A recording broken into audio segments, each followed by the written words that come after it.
સોમનાથ અમૃત પર્વ 2026 અતિરુદ્રના મંત્રોચ્ચાર સાથે સોમનાથમાં ભક્તિનો મહેરામણ શનિવારથી શરૂ થશે હોમાત્મક મહારુદ્ર યજ્ઞ પ્રથમ જ્યોતિર્લિંગ શ્રી સોમનાથ મહાદેવના સાનિધ્યમાં સોમનાથ અમૃત પર્વ 2026નો ખૂબ જ ભક્તિપૂર્ણ માહોલમાં મંગલ પ્રારંભ થયો છે।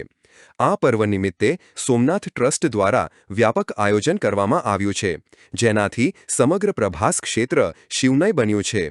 આ મહોત્સવના ભાગરૂપે પ્રખર વિદ્વાન એવા 51 ભૂદેવો દ્વારા પાઠાત્મક અતિરુદ્રનો પ્રારંભ કરવામાં આવ્યો છે।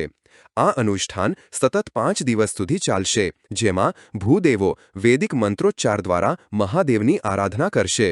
આધ્યાત્મિક વાતાવરણને વધુ તેજોમય બનાવવા માટે આગામી શનિવારથી 3 દિવસીય હોમાત્મક મહારુદ્ર યજ્ઞનો પણ પ્રારંભ થશે, જેમાં આહુતિઓ દ્વારા વિશ્વ કલ્યાણની પ્રાર્થના કરવામાં આવશે।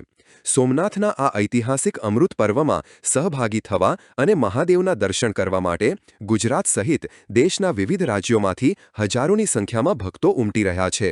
ભક્તોની સુવિધા માટે સોમનાથ ટ્રસ્ટ દ્વારા રહેવા, જમવા અને સુરક્ષાની ચુસ્ત વ્યવસ્થા કરવામાં આવી છે।